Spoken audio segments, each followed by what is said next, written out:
Boa noite, pessoal. Ariel Luiz aqui falando para vocês do Transmission.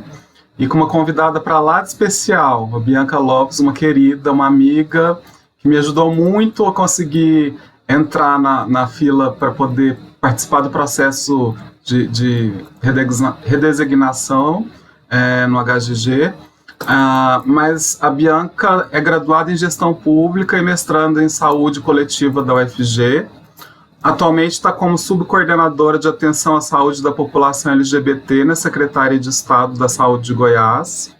É assessora técnica para assuntos de saúde no Instituto Nacional de Mulheres Trans, Mulheres Redesignadas, o INAMUR, e também é parceira regional Goiás da Associação Nacional de Travestis e Transsexuais, a ANTRA. Quanta coisa, hein, Bianca? A gente acaba tentando salvar um pouquinho de cada coisa e contribuir naquilo que a gente pode, né? Eu acho que você faz um papel incrível. Eu te apresentei aqui, mas eu acredito que quase todo mundo já conhece a Bianca pelas atuações e atividades. E quando eu falei aqui da ajuda, né, Bianca? Você lembra como foi complicado aquele processo meu? Fiquei numa fila imaginária por 2 anos. Se não fosse você, até hoje eu não estaria dentro, né, do sistema, aguardando a minha vez. Então eu queria te agradecer mais uma vez por isso. Faz muito tempo que eu quero conversar com você e te conhecer um pouquinho melhor, mas infelizmente a vida corre demais e a gente não consegue fazer tudo que a gente quer. Mas é um prazer imenso. Mais uma vez, muito obrigada, tá bom? Por disponibilizar seu tempo, que eu sei que é corrido.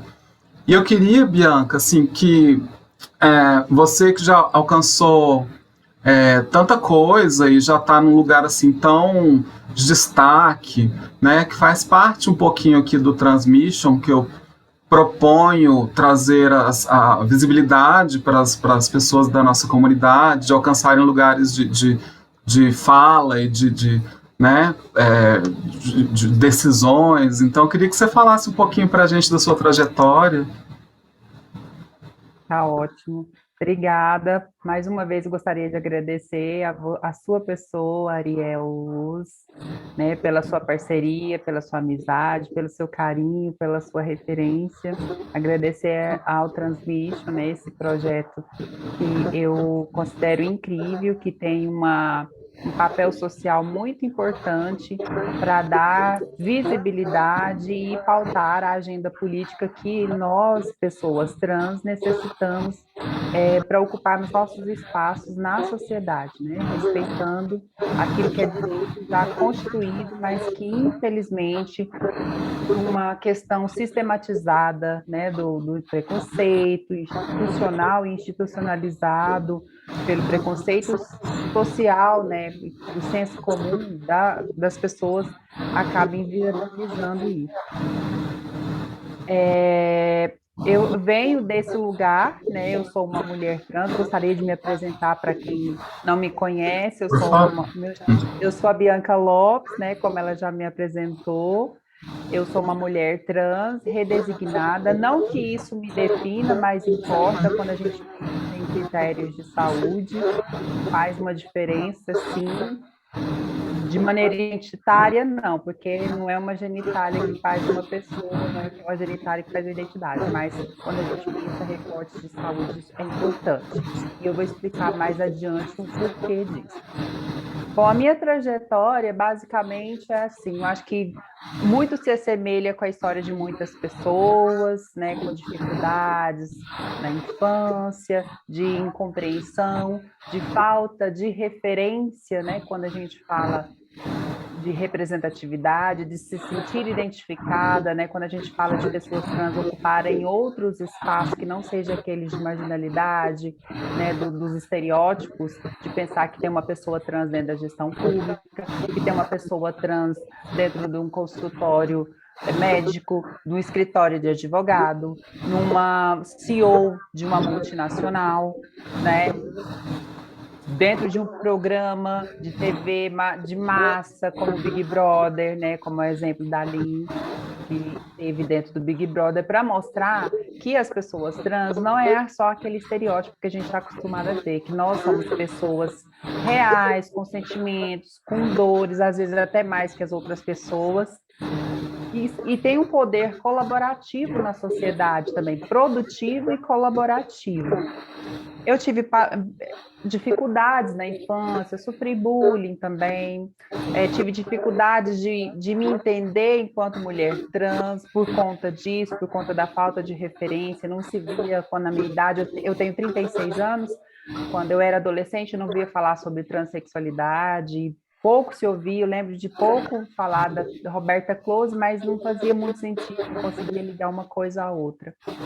Consegui fazer a transição mesmo, esse processo de afirmação de gênero, depois que eu saí de casa, venho de uma família meio tradicional, embora eu tenha encontrado apoio assim na minha família em termos, né, porque o início nunca é muito fácil, porque eu acho que isso é meio que de todo mundo, porque por conta dos estereótipos, mas graças a Deus, a minha experiência, a minha vivência, eu encontrei acolhimento dentro da minha família, então eu acho que isso fez total diferença para eu me tornar a mulher que eu sou hoje, a profissional que eu sou, o lugar onde eu estou, porque eu tive esse amparo, primeiro familiar, e depois uma rede de cuidados e de afetos que foram me protegendo, de amigos e tudo, né, e que pudesse facilitar e possibilitar que eu estivesse, né, e ser a pessoa que eu sou hoje.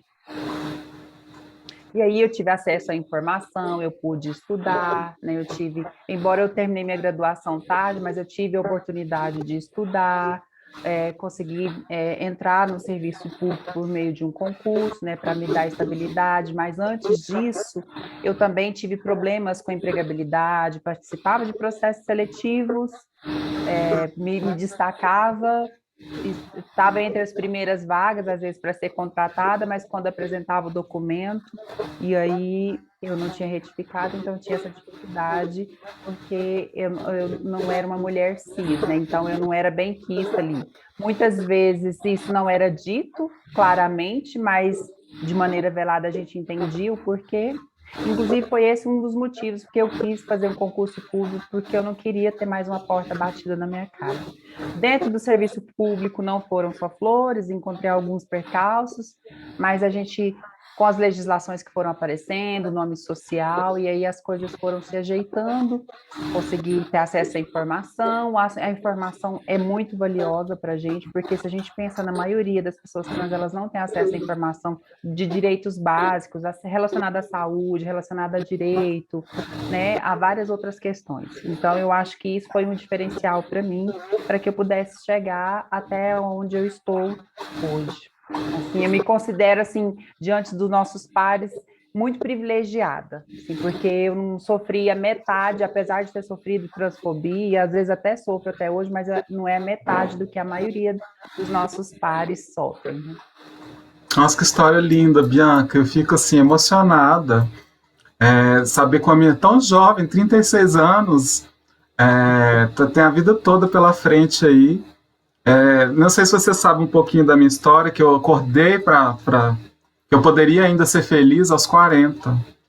Né? Então eu vivi uma vida de mentira, assim, eu me sentia fantasiada, sabe? Quando eu trabalhava como corretor de imóveis, então eu colocava terno, gravata, e para mim era uma fantasia.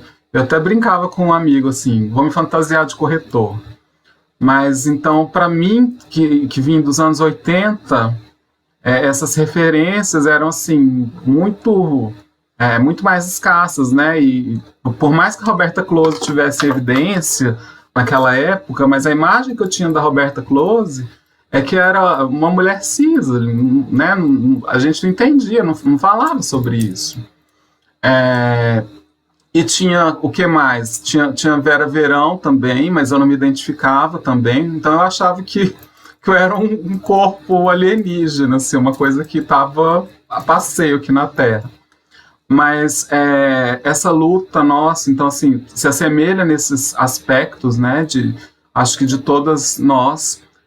Eu não sei se você concorda comigo, mas a geração das meninas que estão vindo agora, que eu tenho conhecido, e eu acredito que seja bem diferente da nossa, assim, né? É outra vivência, o mundo parece que a gente, quando eu falo as nossas ancestrais e você, principalmente, porque eu comecei aos 40, mas as portas parecem que estão se abrindo, né? Quando você fala de Lean no Big Brother, né? Quando que a gente imaginou que por mais que eu me inscrevesse, porque eu me inscrevo desde que eu comecei a minha transição aos 40, eu me inscrevo para participar do Big Brother. Mas eu não imaginava que fosse possível, assim, com aquela visibilidade toda, né? Com o apresentador levantando questões e nos defendendo, né? E tratando de temas tão importantes. Então, assim, o que eu desejo é que as pessoas enxerguem esses exemplos como o seu, tá? Um pouquinho do que eu puder fazer, eu vou fazer. Também me sinto privilegiada. Por ter começado tarde, eu consegui ter acesso à educação, então eu me sinto privilegiado.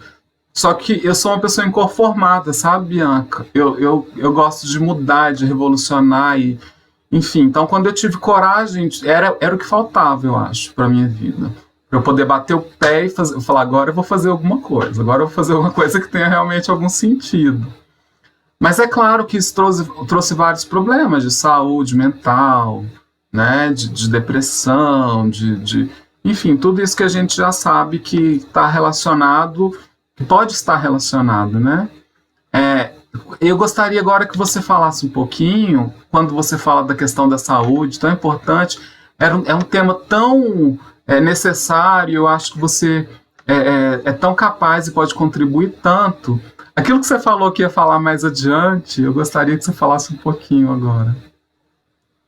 E obrigada mais uma vez pelo seu exemplo, pela sua força, por você estar aqui, por ser mais nova do que eu, mas você é minha ancestral, porque você veio antes como mulher trans e ajudou a abrir muitas portas para mim hoje. Muito obrigado. Imagina, eu também te agradeço. Eu acho que cada uma de nós, independente do seu tempo, a gente tem algo a contribuir. E eu acho muito importante essa menção e essas memórias que você faz em relação às pessoas trans mais jovens, né, do que eu, do que você, tenham mais possibilidades do que nós não tivemos lá no nosso tempo, né? Eu vejo a sua fala que traz uma certa frustração de não não poder ter se expressado enquanto mulher que você lá atrás, né? Talvez a sua trajetória de vida teria sido completamente diferente. Você teria feito outras coisas, poder ter contribuído mais, ter vivido outras experiências que você viveu, que você quis viver e não pôde viver por conta do sistema que não fazia com que você não tivesse coragem para fazer isso, porque a gente precisa de tempo e muita coragem para fazer isso, porque a transfobia é uma realidade, né? E não é um mimimi, porque a gente ainda é o país que mais mata pessoas trans no mundo, então a gente não está falando aqui de um mero discursozinho, a gente está falando de números. E a gente fazer memória às nossas ancestralidades, isso é muito importante. Para que hoje eu e você pudéssemos estar aqui conversando sobre isso, ocupando espaços que antes fossem impensáveis, outras de nós, mulheres trans, travestis, tiveram que morrer, tiveram que fazer enfrentamentos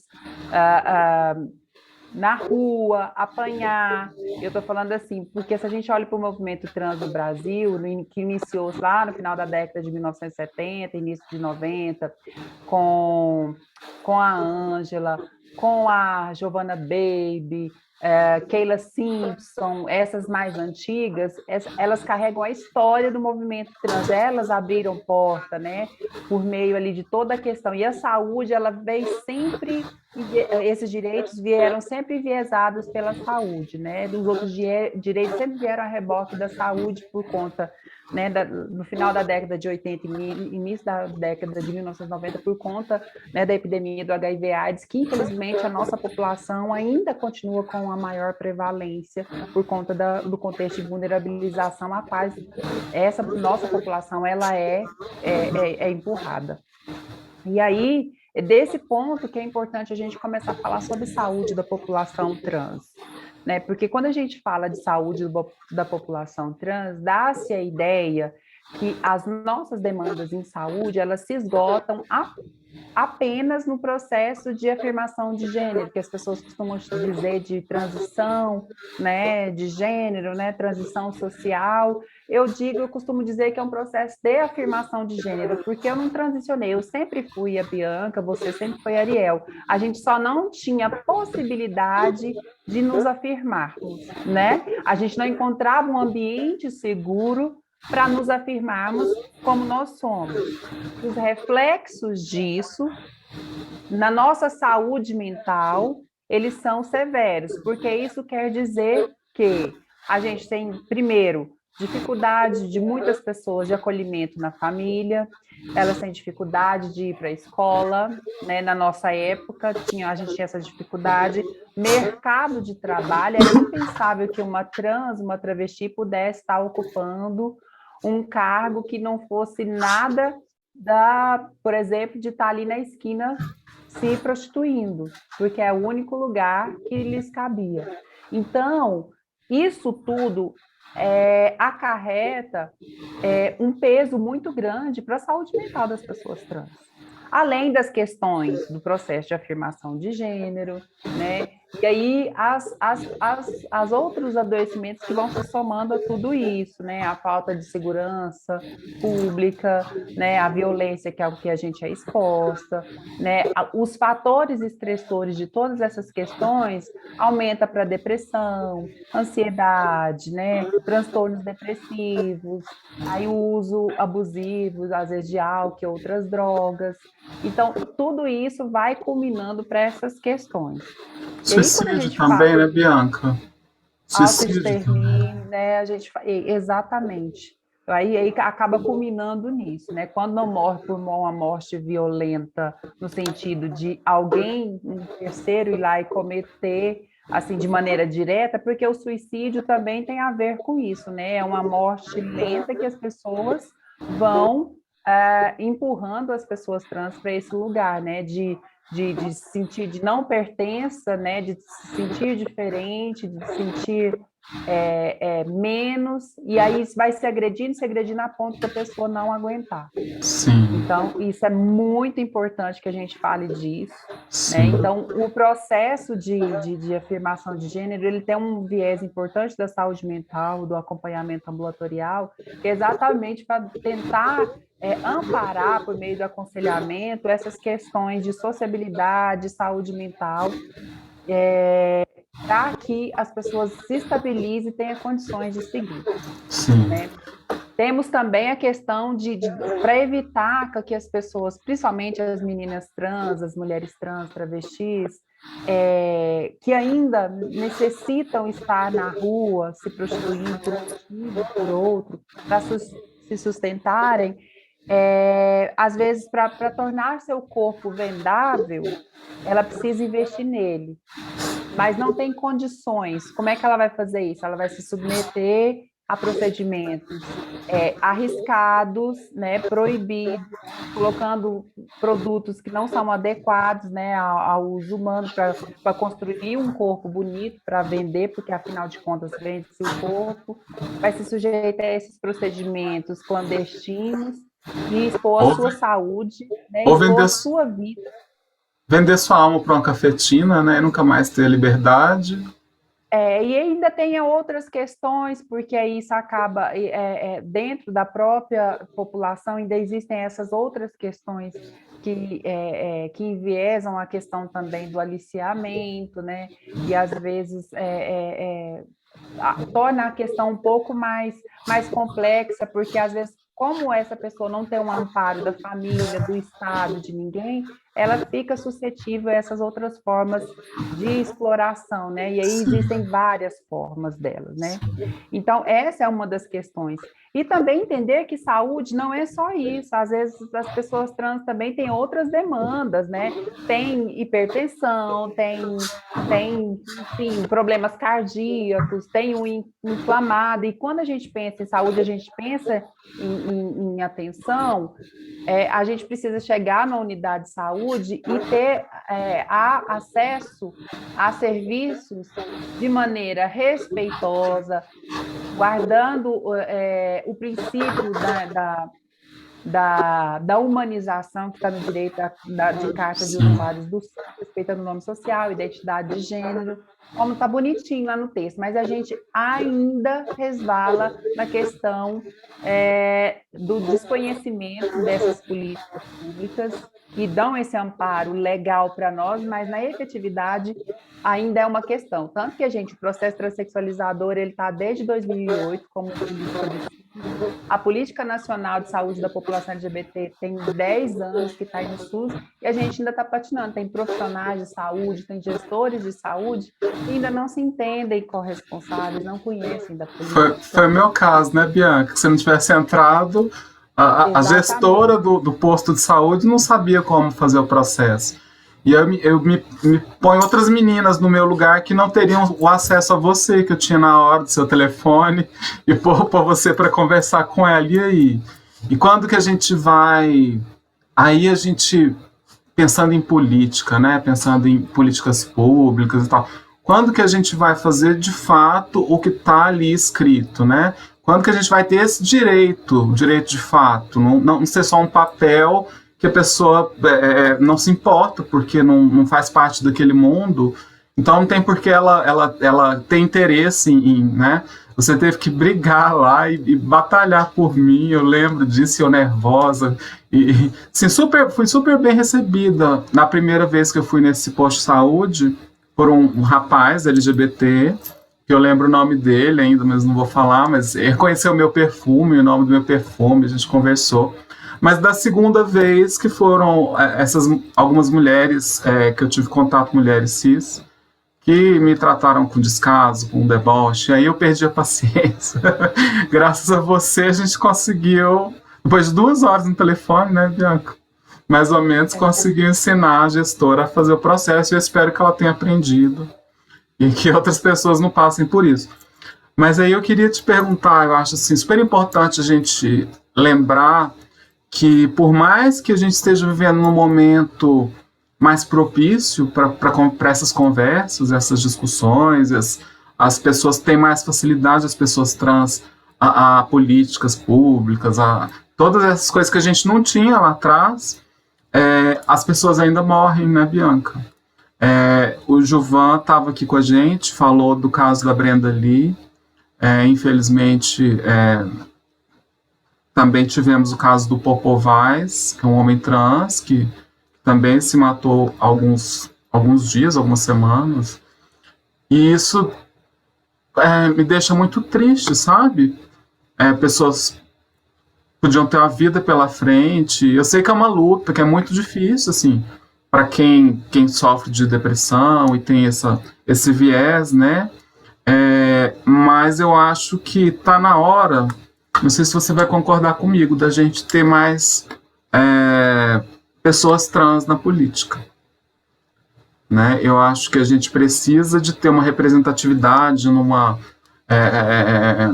Senado, numa Câmara dos Deputados. Já pensou uma bancada trans? Assim, ia melhorar assim, a vida de todo mundo. Mas é um sonho distante ainda, porém eu acho que as pessoas têm que dar a cara a tapa, sabe?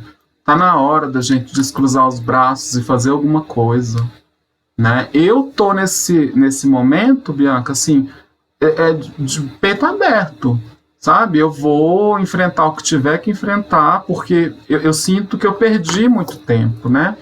Eu retomando no passado, com 18 anos eu fui expulsa de casa, após uma briga com meu pai, que me deu um murro na cara, porque pegou umas cartas, umas fotos de namoradinho, umas coisas assim, que ele achou numa caixa, Enfim, virou uma discussão, eu saí de casa.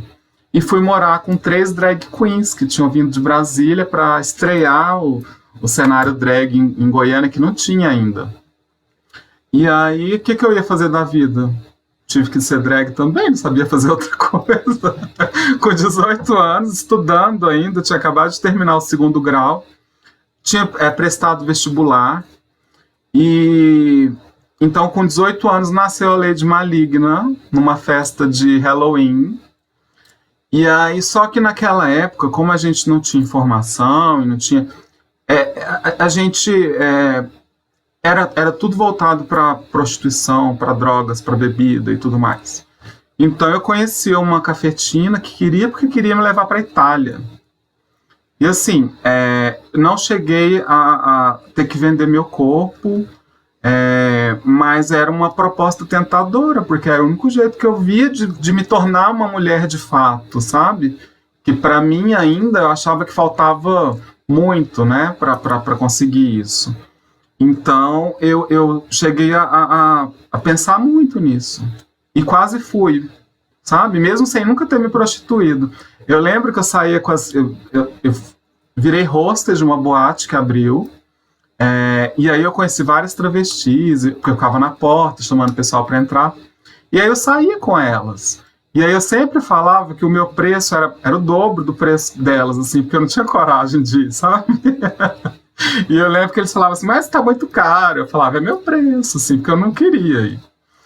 Enfim, eu sei que eu não fui para Itália, mas um dos meninos que morava comigo foi. Passou 30 dias, eu recebi a notícia de que havia sido morta, sabe? E assim, tinha bombado o corpo, já estava com silicone e tal, mas foi morta depois de 30 dias. E eu não fui porque eu passei no vestibular para direito. Então, para mim foi assim, eu já tinha feito as pazes com meus pais nessa época, voltei para casa para poder estudar. Não consegui concluir o curso, porque não era o curso que eu queria, enfim, era influência familiar, mas eu acho que fui salva naquele momento, sabe? Então, a gente precisa ter muita coragem, né, Bianca? Para colocar um vestido, para colocar uma blusinha. Isso é um ato político, né? Isso é um ato de afirmação. E nesse momento, se você não se posiciona, né, infelizmente a vida vai te engolir, eu acredito. Sabe, a gente que está trabalhando com esse projeto do Transmission e conhece várias histórias e tal, e quando a gente procura vagas de emprego para oferecer, para tentar fazer alguma coisa, aí as pessoas falam assim, mas a empresa não está preparada para receber pessoas trans. Eu acho, assim, super importante ter esse preparo, mas nenhuma empresa que eu trabalhei estava preparada para me receber, Bianca.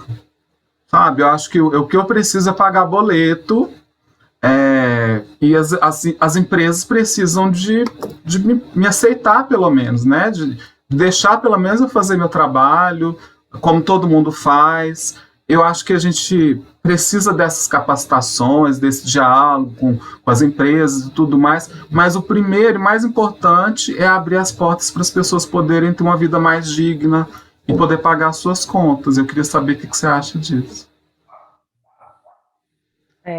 Eu acho muito interessante esse recorte que você faz, que você usa a sua experiência pessoal para exemplificar a questão das oportunidades, né, que nos são ofertadas, que geralmente é essa, né, de ir para a rua, de vender o corpo, né, e aí e muitas se perdem nisso, né, infelizmente muitas se perdem. Quando você fala sobre representação política, né, da gente ocupar os espaços, eu concordo plenamente. Eu acho que já passou da hora de nós, pessoas trans, ocuparmos esses espaços de participação no poder mesmo, estatal, no legislativo, no executivo, né, no judiciário, dentro de outras instituições, como a polícia, porque nós somos pessoas reais, com habilidades e poder colaborativo e produtivo, como eu disse no início, podemos contribuir em qualquer área, né? Então, isso é preciso que esse espaço não use mais esse argumento esvaziado de robustez que a gente não está preparado. O que não falta é consultoria para ir, né? A gente tem muitas pessoas preparadas que podem fazer consultoria, a gente tem muito conteúdo na internet, inclusive gratuito, que poderia ser trabalhado. Então, assim, isso eu acho que é uma desculpa para não se corresponsabilizar, de não fazer valer a responsabilidade social que a iniciativa privada tem também em relação às pessoas trans, porque essa é uma dívida também da iniciativa privada em relação às pessoas trans. Não é só política pública, né? A gente precisa circular em todos os espaços sociais. Ainda sobre a questão política de participação, a gente precisa começar, assim, desde já, nos conselhos municipais de saúde e outras instâncias, no legislativo. Na última eleição, por exemplo, em 2020, que eram eleições municipais, nós tivemos, segundo a ANTRA, 28 parlamentares eleitos para cargos no legislativo, né, vereadores e vereadoras. Segundo um relatório sobre mortes e violência contra as pessoas trans da ANTRA, agora lançado no início de 2022, referente ao ano de 2021, todos os e as parlamentares eleitos democraticamente sofreram algum tipo de ameaça durante o seu mandato legitimamente, democraticamente conquistado, né, através do voto popular. E, inclusive, algumas parlamentares teve que deixar o país por tantas ameaças. E as instituições que deveriam fazer a proteção dessas pessoas não o fizeram. Por exemplo, a Beni Brioli, que é uma vereadora eleita no município de Niterói, no Rio de Janeiro, ela teve que deixar o país de tantas ameaças, que é uma travesti negra, né, que carrega outros marcadores para além da transexualidade, também é uma mulher negra, né, periférica. Então, assim, esses espaços normativos, né, elitista, burguês, não nos quer nesses espaços. Eles vão fazer de tudo para nós não estarmos nesses espaços. Mas é isso, a gente precisa continuar, porque eles vão ter que engolir. A gente, por incrível que a gente está numa democracia ainda caminhando para se estabelecer, a gente precisa, às vezes a gente dá um passo para frente, 2 para trás, mas a gente vai continuar seguindo e a gente vai continuar resistindo, né? Por isso que é importante que nós ocupamos esse espaço. Por quê? Os pequenos avanços em relação a direitos que nós tivemos até hoje, seja na saúde, seja direitos civis, eles vieram do judiciário e geralmente da Suprema Corte, né? Porque o legislativo do Brasil, em nível federal, em nível estadual, ele está completamente de costas para as nossas agendas. Nós não temos leis específicas que garantam minimamente os nossos direitos. Então, tudo veio do STF, desde a criminalização da LGBTfobia, o direito de retificação de prenome e gênero sem a necessidade de cirurgia de redesignação sexual, né? O direito de poder das mulheres trans, por exemplo, permanecer no presídio feminino, por exemplo, de não ser colocada em presídios masculinos para serem reviolentadas. Então, assim, são pequenas conquistas que a gente foi tendo do ponto de vista constitucional, porque o nosso legislativo ele tá totalmente de costas. E quando você fala dessa diferença, desse corpo político, a gente precisa ter muito coragem para botar um vestido, para botar uma blusa, essa luta que a gente carrega, ela se soma muito à questão da desigualdade de gênero, né? A luta pelas mulheres de ocuparem os espaços. E aí não se trata apenas da gente só colocar uma saia, uma blusa, é todo o simbolismo que tem por trás disso, né? Dessa luta anti-machismo, anti-misoginia, que nós estamos ali assim, como pares do feminismo, né, da luta antimachista, porque é isso, porque não é fácil ser mulher nesse país, mulher cis.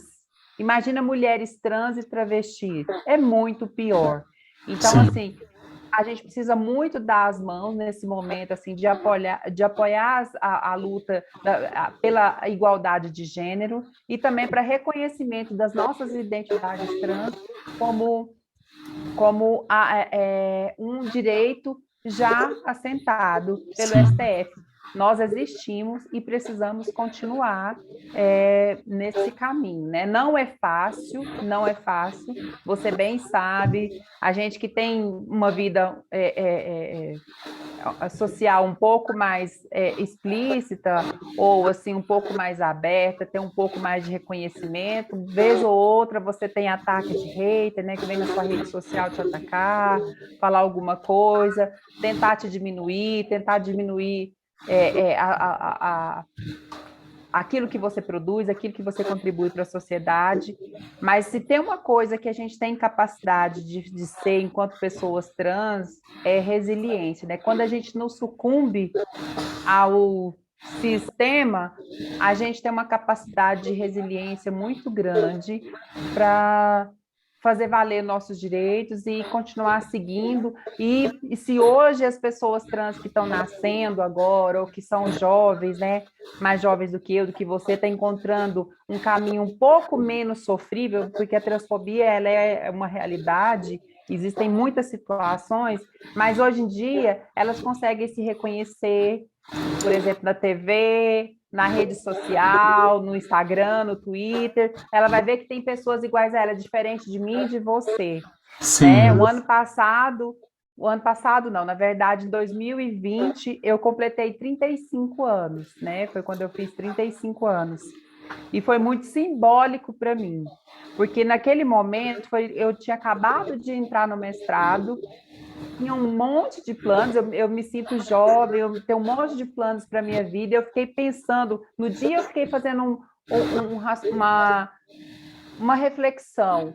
Gente, hoje eu completo 35 anos, que é a média de idade de uma mulher trans e travesti nesse país, a média de vida. Eu poderia, né, estar morrendo hoje.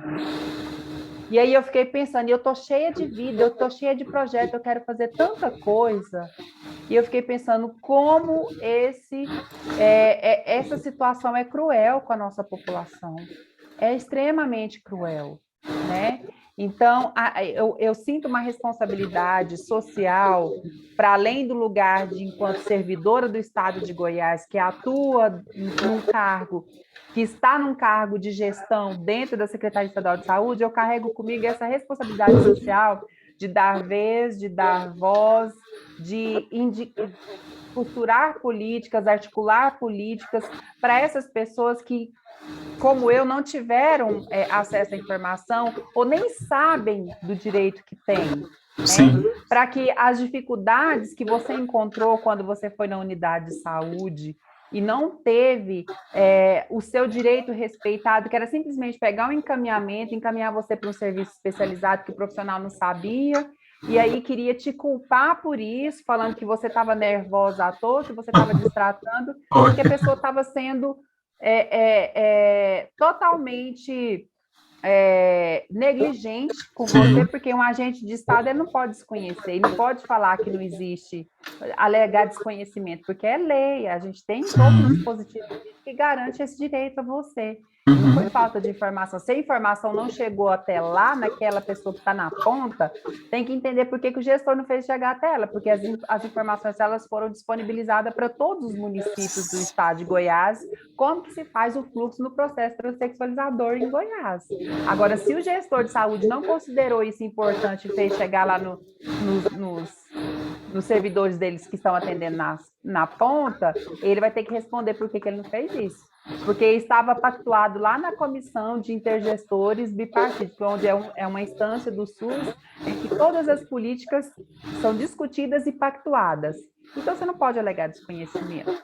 Né? Então, a gente ainda bate nesses entraves. Primeiro, formação dos profissionais de saúde, que durante a formação eles não têm uma disciplina ou não têm, enfim, essa abertura para falar sobre a diversidade da sexualidade humana e essas subdivisões, né? E eu considero que os profissionais da saúde, os profissionais da educação, prioritariamente precisavam muito que os projetos político-pedagógicos desses cursos, nas matrizes curriculares, precisavam absorver essas disciplinas, porque Sim. Eu acho que é o primeiro impacto. Sim, é aí, é saúde e educação.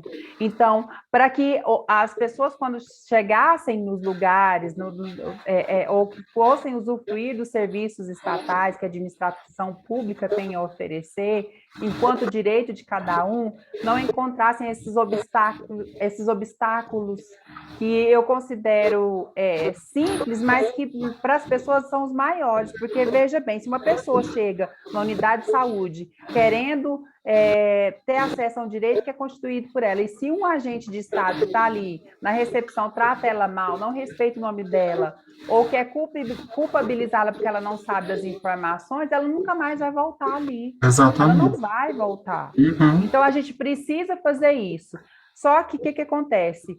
A gente tem, para corrigir um gap de formação, uma lacuna de formação, a gente ainda vai levar um tempo, e a gente vai precisar de muito comprometimento dos gestores, vai precisar de recurso financeiro, porque a gente não só articula política, a gente não só executa política só com palestras, só com formação, com roda de conversa, a gente precisa de investimento pesado para corrigir essas coisas, a gente precisa de dinheiro, né? Porque precisamos de ações afirmativas, porque só constar as coisas por constar não adianta, não vai resolver.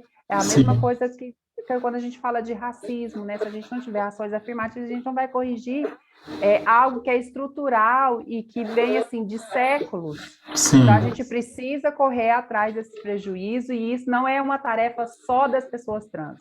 Sim. Não é. Combater a transfobia é prioritariamente algo da cisgeneridade, porque a cisgeneridade é que é transfóbica com as pessoas trans. Sim. Não somos nós que temos que ficar dando explicação o tempo inteiro, falando da nossa individualidade, falando das nossas particularidades, da nossa privacidade para as outras pessoas, para ela entender, não. É preciso que as instituições, é preciso que o Estado brasileiro, é preciso que os entes federados tenham a capacidade de absorver aquilo que já está garantido como direito, né? Sim. Não dá para a gente mais aceitar esses discursos, eu não sabia, a gente não está preparado. Não dá mais. Não. Eu acho que ainda é muito complicado, Bianca, quando a gente pensa em identidade, e aí a gente ouve os políticos, as pessoas que poderiam estar fazendo alguma coisa, falando de essa coisa de identidade de gênero, mimimi, igual você falou no começo. Isso não tem que estar na escola. E aí o que acontece? A família não está preparada, a criança vai pegar informação na internet, graças a Deus tem internet hoje, né, Bianca? Mas às vezes não é fácil, assim. Para mim foi complicado encontrar o caminho das pedras. Graças a Deus eu tive a Bianca, que apareceu na minha vida e que pôde me ajudar. Não tem uma Bianca para ajudar. Porque a família não está preparada, porque a escola não educou, que tinha que ter educado. Porque eu acho assim, o papel de educação é da escola, né? A família tem que amparar, a família tem que ajudar, enfim, mas a educação tem que vir da escola. A família às vezes está trabalhando, não tem tempo, às vezes não apoia, né? Mas eu me lembro daquela questão do kit gay, né? Tanto que foi criticado aquilo e acabou que não entrou, né? Isso há alguns anos atrás. Hoje eu acho que quando eu falo da gente sair e bater no peito e fazer alguma coisa, é porque está vindo uma geração inteira de pessoas trans aí, né? Eu conheci, não sei se você já conheceu, uma criança trans de 2 anos de idade, que os pais já respeitavam a identidade dela, ela já se afirmava, sabe, não como trans, mas como sexo que não foi o que foi designado para ela no nascimento. Então, era a coisa mais bonitinha.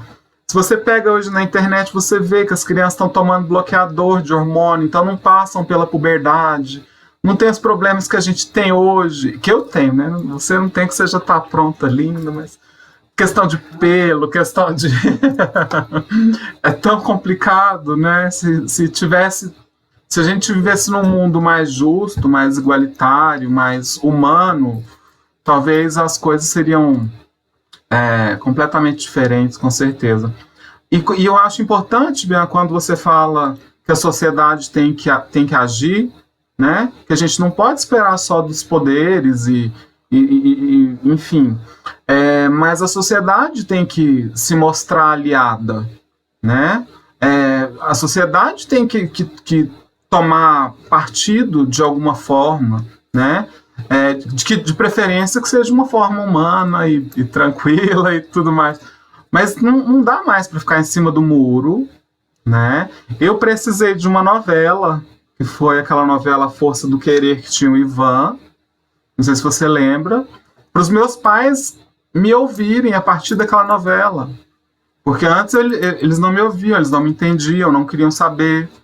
Mas a novela que passou na televisão, que mostrou para eles, assim, por mais que houve muitas críticas em relação à novela, em relação ao personagem e tudo mais, mas abriu uma discussão ali na minha família, e hoje minha mãe fala que eu sou a filha que ela sempre sonhou ter e não teve.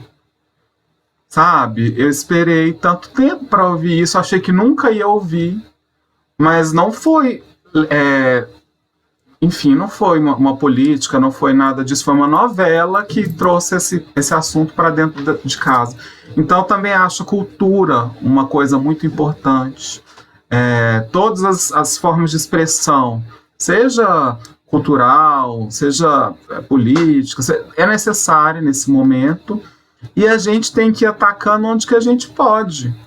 Então, assim, não se esconder atrás de uma passabilidade, né, Bianca? É outro assunto que eu acho importante a gente falar. Eu tenho passabilidade, eu não vou falar sobre isso. Igual você falou, você é uma pessoa redesignada e acho importante falar disso, né? Levantar uma bandeira, levantar sabe, os braços e ir para frente e lutar, porque assim, como eu disse, quando a gente põe um vestido, quando a gente está carregando uma história com a gente, né? Toda uma ancestralidade que fez possível a gente estar vivendo esse momento. Então, é muito lindo ouvir você falar, assim, eu fico apaixonada. Eu queria ter vários mais minutos, muitos mais minutos para te ouvir. Eu sei que você está com o tempo corrido um pouquinho, mas eu queria ver se você quer falar mais alguma coisa, se ficou algo que a gente poderia ter conversado. E queria te deixar livre para me perguntar alguma coisa também. Estou me sentindo a Hebe te recebendo aqui em casa. Acho que a gente precisa fazer isso depois de forma presencial. Precisa. Mas, assim, eu gostaria só de fazer um adendo na questão que você trouxe em relação às crianças e adolescentes trans. É algo muito, muito sério. Você falou também em relação à novela em que trouxe um personagem, né, de um homem trans, que eu acho que já deve ter mais ou menos uns 6 anos, né, que passou essa novela, se não me engano, teve assim... Teve passou agora na pandemia, né, porque eles estavam repetindo a novela. Então, em 2020, foi quando 2019, eu falei para minha família, eu sou trans. Em 2020, começou a novela, eu acho.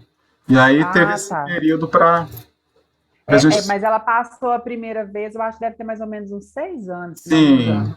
Daí a importância, aquilo que a gente fala, da identificação, né? Da gente trazer para dentro dos lares, quando a gente fala, por exemplo, da Aline dentro do programa do Big Brother, porque é aquilo que você falou. O Estado, com as políticas públicas instituídas, do jeito que estão, ela não é capaz de pautar dentro da sociedade, considerando todos os atores, os pontos mais importantes para que as pessoas trans tenham os seus direitos assegurados, a sua sociabilidade assegurada, que ela não seja exposta à violência de todas as formas o tempo todo. Por quê? Porque a gente precisa tornar esses corpos, essas vivências normalizados. Porque até então, porque quando fala trans, travesti, já vem assim, ó, um cinturão de palavras e expressões marginalizantes, estigmatizantes, estereotipadas em si. Então, a gente tem que quebrar isso e tornar essas vivências, essas identidades, corpos como normais, corpos possíveis, não são corpos errados, são corpos certos. Claro que cada um ou outro tem a sua forma de ser mulher ou de ser homem, né? Eu tenho o meu jeito de ser mulher, você tem o seu, assim como o meu namorado tem o jeito dele de ser homem, como meu pai tem o jeito dele de ser homem. Isso é único, né? A gente não pode mais, no pleno século XXI, 2022, achar que gênero e sexo biológico é a mesma coisa. Isso não dá, definitivamente não dá. E falar disso é muito importante porque a gente precisa que, quando a gente fala de representatividade, representações sociais, tornar esses corpos políticos possíveis e normatizados, para que quando crianças ou adolescentes veja alguém que se assemelha, não, eu não sou sozinha, eu não sou estranha, eu não estou errada, eu sou de verdade, existem outras pessoas iguais a mim. Assim como você não teve referência, como eu não tive, que essas crianças de hoje vão tendo. Existem famílias que acolhem, outras famílias não. Sim. Agora, falando e isso é bom porque a gente vê uma mudança de comportamento, ainda que tímida, porque isso não é real de todas as famílias. Eu falo porque eu estou na saúde, chega muita situação para mim em relação à criança e adolescente que é assim, realmente, que não dá nem para eu discutir aqui sobre isso, que é coisa muito pesada. Mas, assim, já há essa abertura por conta disso, porque esses veículos de massa, por exemplo, começam a pautar questões que são sensíveis da sociedade, né? Que tem a ver com racismo, que tem a ver com as identidades de gênero, para tentar naturalizar ou pelo menos trazer essa pauta para dentro das famílias. Porque essas pessoas, elas existem, elas são reais. Por mais que existem contextos políticos, ideológicos para alguns grupos políticos de quererem ignorar a nossa existência, falando que não existe identidade de gênero, falando que é ideologia de gênero. Gente, eu sou um corpo, eu existo de verdade, eu não sou uma ideia. Você existe de verdade, você não é uma ideia, né? Isso é o discurso machista, né? Que é contra a família. Eu não sou filha de chocadeira. Você é filha de chocadeira? Não é. Você tem um pai, você tem mãe, você tem família, né? Eu, assim como eu tenho minhas sobrinhas, tem meus sobrinhos, tem meus afilhados. Na minha família, graças a Deus, eu sou muito amada. Infelizmente, não são todas as pessoas trans que têm isso, mas assim, eu tenho. Então, eu não vejo por que falar que a gente é contra a família, mas na verdade é um discurso falacioso para impulsionar o ódio contra nós, né? Sim. Porque geralmente nós estamos aqui dispostos a fazer aquilo que eles não querem, né? Então ali esse discurso de ideologia de gênero exatamente para negar nossas existências, nossos corpos, falar que a gente é contra a família. Aí eu fico perguntando de qual família que eles estão falando, né? Da família tradicional brasileira, essa desse homem machista, que a maioria das vezes trai a sua mulher, agride a sua mulher, humilha a sua mulher, né? Que não olha para os seus filhos dentro de casa, né? Que não dá o apoio, não dá o amor, que às vezes quando ele precisa, que expulsa de casa quando né? Que não dá referência de amor quando precisa, né?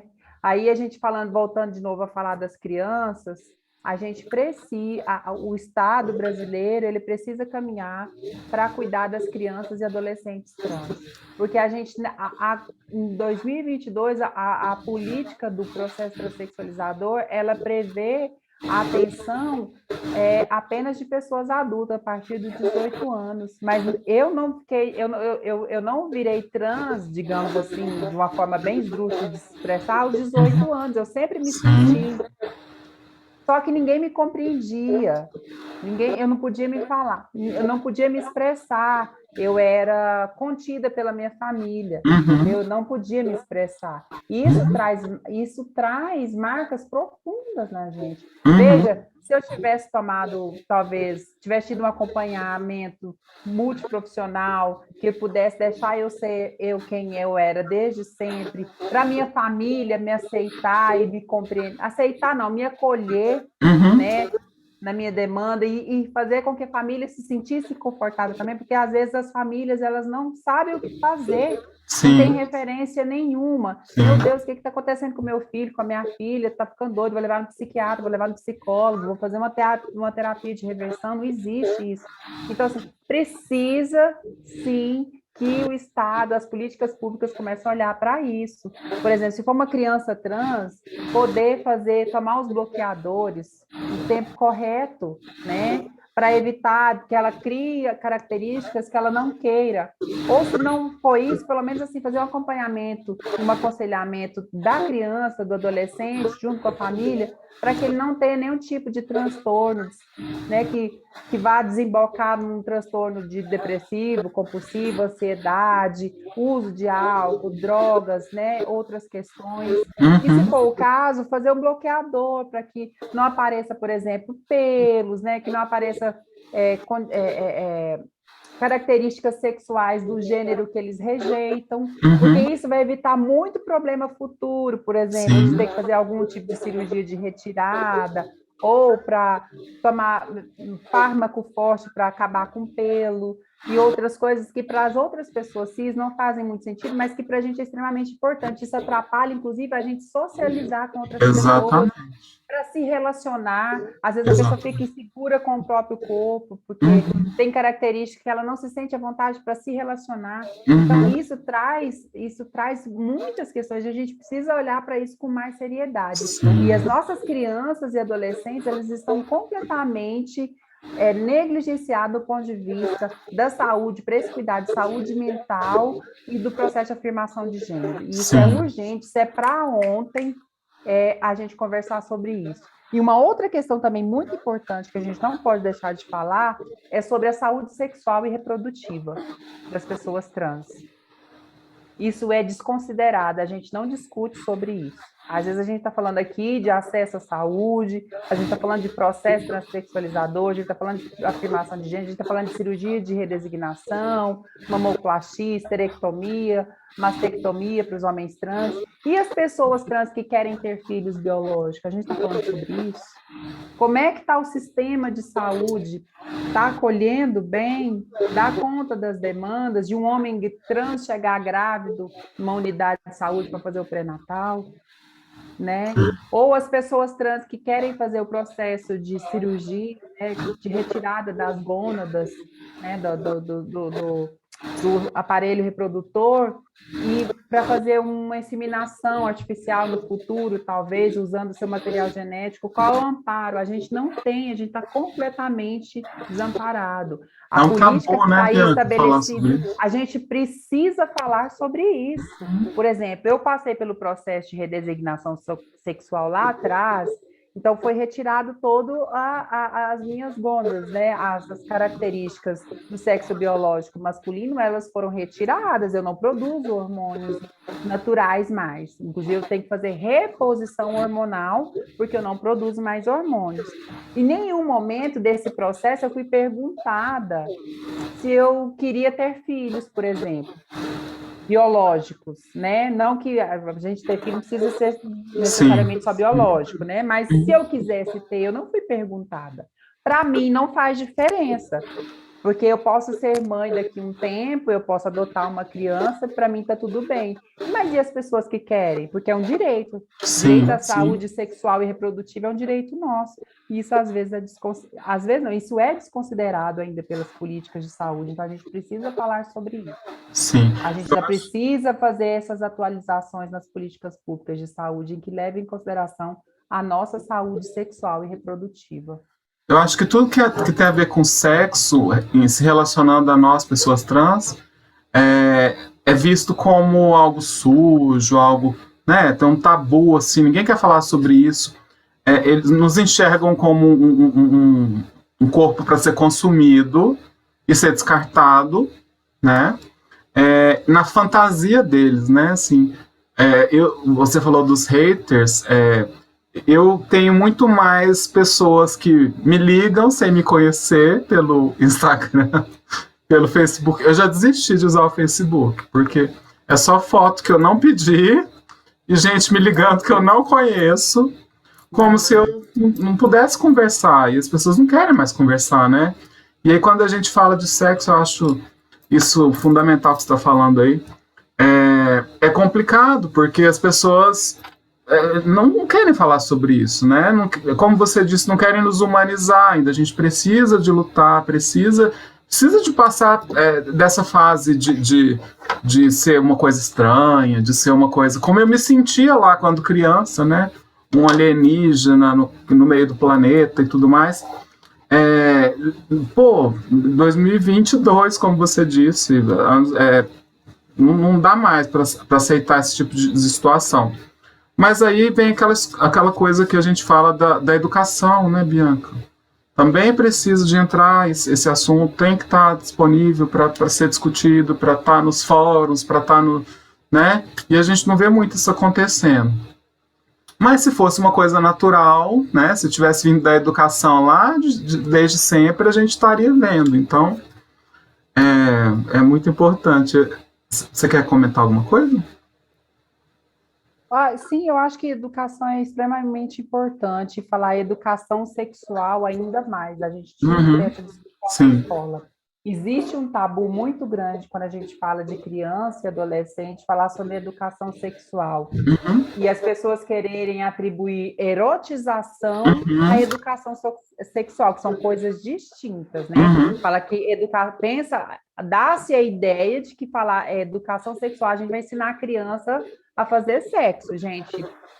E isso, às vezes, é disseminado de maneira covarde, criminosa, por grupos políticos ideológicos que querem confundir as pessoas de uma maneira covarde e criminosa para confundir a cabeça das pessoas, para que a gente não discuta isso. Educação sexual é importante para crianças e adolescentes consigam se entender, consigam entender as diferenças que existem, consigam se conhecer, inclusive para se proteger, por exemplo, de possíveis violências sexuais que podem acontecer, né? Quando a gente fala, por exemplo, sobre assédio sexual de menores, de estupros, essas coisas, muitas crianças não sabem, às vezes, distinguir o que é carinho ou o que está excedendo, porque a gente não quer falar sobre essas coisas, né? Ou de conhecer o seu corpo, de entender essas questões. Então, a gente foge desse assunto porque a gente tem medo de falar disso, porque isso é como se fosse algo ruim, você ensinar as crianças a ter consciência corporal e sexual, como se isso não fosse algo natural de todo ser humano. A gente desenvolve a nossa sexualidade, né? Foucault fala isso, Butler fala isso. Então, isso começa no final da infância, adolescência, quando você começa a entender seu corpo, os seus hormônios fazem você sentir. Então, você precisa se autoconhecer. E nada mais certo que isso fosse feito na escola de maneira responsável. Só que é um tabu aqui no Brasil a gente falar sobre educação sexual, porque isso é entendido como erotização das crianças.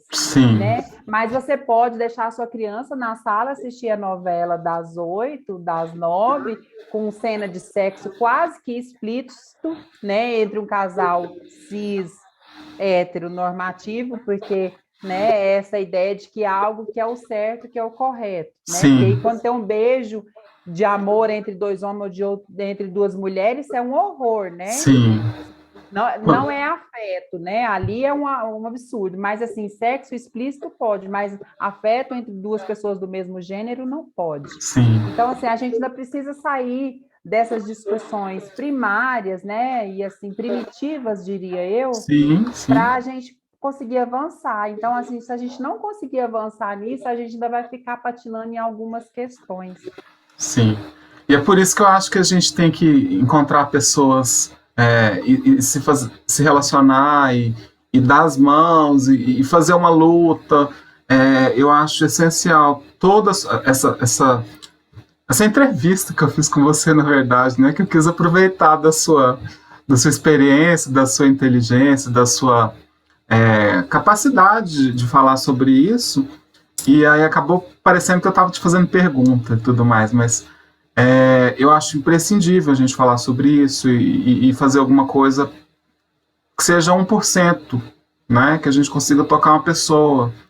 Mas se todos derem as mãos, né, Bianca?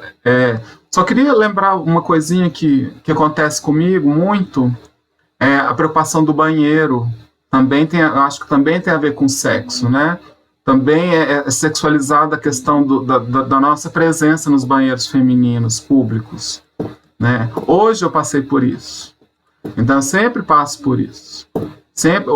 Ontem eu passei por isso, perguntei onde que era um banheiro num local que eu estava, me apontaram para um fundo, assim, desse local, e aí quando eu entrei para falar com quem eu deveria, na hora que eu olho direito, um banheiro lindo, com espelho e tal, que não me foi apontado esse banheiro. E hoje encontrei uma mulher cis que me olhou daquele jeito, quando a gente entra no banheiro. Então, é uma questão assim que eu acho que tem a ver com sexo, também tem a ver com esse tabu do nosso corpo, que é sexualizado por si só, não tem outro jeito. Infelizmente, né? Você passa por isso ainda, Bianca, de banheiro? Não. Não, graças a Deus eu não passo por isso, assim, não. Aquela questão que você falou mais cedo da passabilidade, Uhum. apesar de eu não gostar muito do negócio da passabilidade, até que eu tenho um pouco disso, né? Para quem não entende o que é passabilidade, é uma pessoa trans ser lida como pessoa cisgênera, né? Por isso, passar de Percebida, né? pessoa cisgênera, né? Então, isso em certo ponto, quando a gente está falando de um país em que pessoas trans são assassinadas por ser quem são, de ser um cenário de extrema violência com as pessoas trans, isso é importante para algumas pessoas porque as protegem dessas violências. Mas, por outro lado, nos anula enquanto pessoa trans. Eu não quero que as pessoas pensem que eu sou uma pessoa cis, porque eu sou uma pessoa trans, eu sou uma mulher trans. Eu tenho orgulho de ser quem eu sou. Eu passei por um monte de coisa na minha história que foram difíceis para construir e chegar na mulher que eu sou, para isso simplesmente ser desconsiderado, né? Ou então de eu achar que eu sou uma mulher trans, que sou lida como cis, e essa causa da luta da agenda política trans, eu achar que não é mais minha, que em algum momento isso vai ser colocado em xeque. Não existe essa do meu passado. Não é porque eu fiz uma cirurgia de discriminação sexual, não é porque eu tenho um documento retificado, não é porque eu tenho um emprego público estável, ou porque eu ocupe determinado cargo dentro da estrutura administrativa do Estado de Goiás, que eu vou estar isenta de sofrer transfobia, não. Em algum momento eu vou sofrer como já sofri. Claro, um nível muito menor, e assim, geralmente são coisas que eu dou conta de sobrepor, porque eu tenho acesso à informação e eu faço valer meu direito na hora. De fato, eu faço. Só que em outros momentos eu não vou conseguir ascender em determinados espaços, porque isso vai ficar de maneira velada. Não é dito, você não vai fazer isso, ou você não vai ocupar determinado espaço, porque você é trans. Vou usar outros tipos de justificativa, que não são fidedignas, para dizer que não, mas a gente sabe no fundo o que é, porque eu não escondo de ninguém que eu sou mulher trans, eu não ando com a bandeira aqui na minha cabeça falando que eu sou trans, mas em algum momento, se você jogar Bianca Lopes aí no Google, você vai achar quem eu sou, e eu não me furto desse debate nem desse lugar, porque é aqui, essa quem eu sou, entendeu? Essa é a minha bandeira, essa é a minha existência, essa é a minha identidade, então eu não vou fugir disso. Então, quando eu falo da minha responsabilidade social de dar voz a outras pessoas, eu estou falando disso. Só que, porque eu não passo dificuldades no banheiro enquanto mulher trans, não quer dizer que você, ou a minha amiga que mora ali a 2 quadras acima, a outra que está lá na esquina, não passe. Então, é por essas que estão ali, que não têm voz, que a gente está aqui, eu estou aqui, você está aí. E a gente Sim, precisa lutar por elas. Se sim. não é por você diretamente, é indireta. Isso chama-se consciência de classe. Eu não sou atingida diretamente, mas indiretamente, se atinge um páreo meu, está me atingindo. Com certeza. Então, a gente precisa ter consciência de classe. Sim. Bianca, nossa, eu tô emocionada, sério mesmo. Foi incrível conhecer um pouco mais da sua história. Eu queria agradecer mais uma vez por você ter topado conversar comigo. Eu tô apenas no começo dessa luta e graças a Deus tem pessoas maravilhosas junto comigo que Deus colocou no meu caminho, que é você e, enfim, tantas outras amigas queridas. E vamos marcar, a gente precisa se encontrar pessoalmente, não tão rápido igual aquele dia lá na feira, mas foi maravilhoso te ter lá. Eu me senti super lisonjeada por ter você, uma pessoa de seu gabarito e tão querida, lá acompanhando tudo, tá bom? Então, mais uma vez, muito obrigada por tudo. Eu deixo essa porta aberta sempre que você precisar, seja no Transmission, onde quer que eu esteja, tá? Para a gente poder conversar e construir um mundo melhor. Tá certo, eu que agradeço e eu gostaria de deixar um último recado, Ariel, porque eu acho que esse Uhum, espaço aqui, enquanto live que vai ficar aí, ad eterno, né, nos anais do Transmission, né, no canal do YouTube, é uma utilidade pública. por favor. É, as pessoas trans, né, que quando assistir essa live, estiver procurando referências, como começar o processo de transição de gênero com segurança, da maneira correta, ou que precisar de um apoio à saúde, precisar de se encaminhar, no estado de Goiás, a gente tem 3 serviços já funcionando no Hospital das Clínicas, no HGG e no município de Itumbiara, Goiás, lá na região sul. Se você tiver em Itumbiara ou na região sul do estado, você vai procurar o Núcleo de Atenção Básica à Saúde de Itumbiara, lá é porta aberta. Você chega e vai ser atendido, vai marcar sua consulta para esse processo, para você fazer esse processo. Se você está em Goiânia, na região metropolitana ou qualquer outra cidade do estado, como que você vai fazer para acessar isso? Você vai consultar com o médico na atenção básica, e aí a atenção básica, eu não sei o que é isso, Bianca, é aquele postinho mais perto da sua casa, o CAIS, né, onde tem ali mais próximo da sua casa. Consulta com o clínico geral, fala para ele das demandas que você tem, qual que é a sua aflição, o que você quer. Ele vai te fazer um encaminhamento, né, que é para o serviço do HGG. Ele vai te dar esse encaminhamento, que é uma consulta especializada de transexualidade, que vai te encaminhar como se estivesse te encaminhando para qualquer serviço, especialidade médica, por exemplo, neurologia, enfim, cardiologia, que não tenha perto de você. Esse número ele vai ser cadastrado pela central de regulação e o pessoal vai te ligar quando sair a sua vaga lá no HGG ou no município de Itumbiara, quando lá você faz isso de maneira direta. E se você tiver qualquer dúvida, entre em contato com a gente lá na Subcoordenação de Atenção à Saúde da População LGBT, que hoje está sediada no edifício Vera Lúcia, ali na República do Líbano, no setor oeste, no 3º andar. Pode ir lá pessoalmente ou manda aí o e-mail para a gente, que é o SASP,